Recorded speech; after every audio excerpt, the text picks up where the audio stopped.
পাক তুর্কি বন্ধুত্ব নিয়ে ভারতের আতঙ্ক কি কারণ? পারমাণবিক সরবরাহকারী গ্রুপ এনএসজিতে পাকিস্তানের সদস্যপদকে সমর্থন করে তুরস্ক, কিন্তু দেশটি ভারতের এনএসজিতে অন্তর্ভুক্তির বিরোধিতা করেছে বলে জানা গেছে।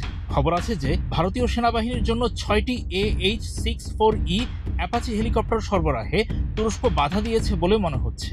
দেশটি তার আকাশসীমা দিয়ে ভারতের জন্য সমরাস্ত্র যেতে দিতে রাজি হয়নি। এখানে কি পাকিস্তানের কোনো ভূমিকা আছে?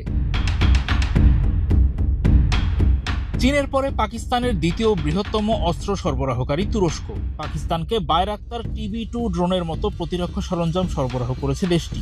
কেমান কেস, ক্রুজ ক্ষেপণাস্ত্র আর ট্যাঙ্ক বিধ্বংসী অস্ত্রও পেয়েছে পাকিস্তান। আবার পাকিস্তান থেকে বিমানের ছোটখাটো অস্ত্র এবং যন্ত্রাংশও কেনে তুরস্ক।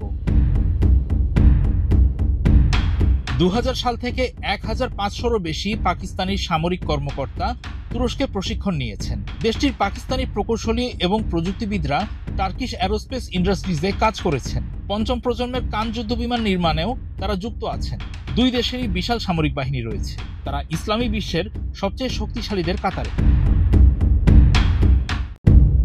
তুরস্ক ও পাকিস্তানের মধ্যে ঐতিহাসিক, ধর্মীয় এবং ভূরাজনৈতিক সম্পর্কের ভিত্তিতে শক্তিশালী দীর্ঘস্থায়ী সম্পর্ক রয়েছে। প্রতিরক্ষা, বাণিজ্য এবং কূটনীতিতে তাদের মধ্যে উল্লেখযোগ্য সহযোগিতা আছে।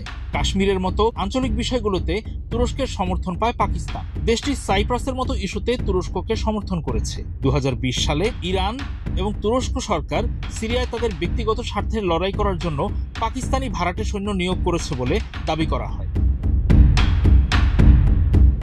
পাক তুর্কি বাণিজ্যের পরিমাণ বাড়াতে অগ্রাধিকারমূলক বাণিজ্য চুক্তি স্বাক্ষর হয়েছে। তুর্কি কোম্পানিগুলো জ্বালানি এবং ভোগ্যপণ্য খাত সহ পাকিস্তানে প্রচুর বিনিয়োগ করেছে। 2024 সালে দুই দেশের বাণিজ্যের পরিমাণ বছরে প্রায় 30% বেড়ে $1.4 বিলিয়ন পৌঁছেছে। এখন মুক্ত বাণিজ্য চুক্তি নিয়ে আলোচনা করছে তারা। চিকিৎসা কেন্দ্র স্থাপনের মাধ্যমে তুরস্ক স্বাস্থ্যসেবা খাতেও পাকিস্তানকে সমর্থন করেছে। দুই দেশ তাদের ঘনিষ্ঠ সম্পর্ককে কৌশলগত অংশীদারিত্বে পরিণত করার পরিকল্পনা করছে। অন্যদিকে ভারত তুরস্ক সম্পর্ক জটিল। তার কারণ মূলত পাকিস্তানের প্রতি তুরস্কের সমর্থন এবং কাশ্মীর ইস্যু। একসময় শক্তিশালী বাণিজ্য সম্পর্ক এবং প্রতিরক্ষা সহযোগিতা থাকলেও অপারেশন সিঁদুরে তুর্কি ড্রোন ব্যবহার এবং ভারতীয় সামরিক অভিযানের তুরস্কের নিন্দার মতো ঘটনাগুলো দেশ দুটির মধ্যে নতুন উত্তেজনা তৈরি করেছে। তখন তুর্কি সরকারের স্পন্সর করা কার্গো বিমানগুলো পাকিস্তানের সামরিক সরবরাহ পাঠিয়েছিল বলে মনে করা হয়।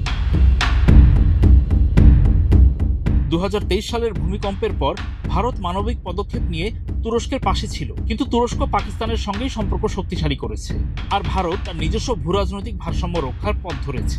তুরস্কের স্বার্থের বিরুদ্ধে গ্রিস সমর্থিত সাইপ্রাসের সঙ্গে জোট বেঁধেছে ভারত। তুরস্ক সমর্থিত আজারবাইজানের সঙ্গে সংঘর্ষে ভারত আর্মেনিয়াকে সামরিক সমর্থন দিয়েছে। দিল্লি বিস্ফোরণের ঘটনায় দুই সন্দেহভাজন তুরস্ক সফর করেছিল। এমন খবর সামনে আসার পর ভারতে মৌলবাদী সশস্ত্র কর্মকাণ্ডে তুরস্কের জড়িত থাকার কথা ছড়িয়েছে। মিডিয়া রিপোর্টগুলো ভিত্তিহীন মিথ্যা তথ্য বলে তুরস্ক উড়িয়ে দিয়েছে।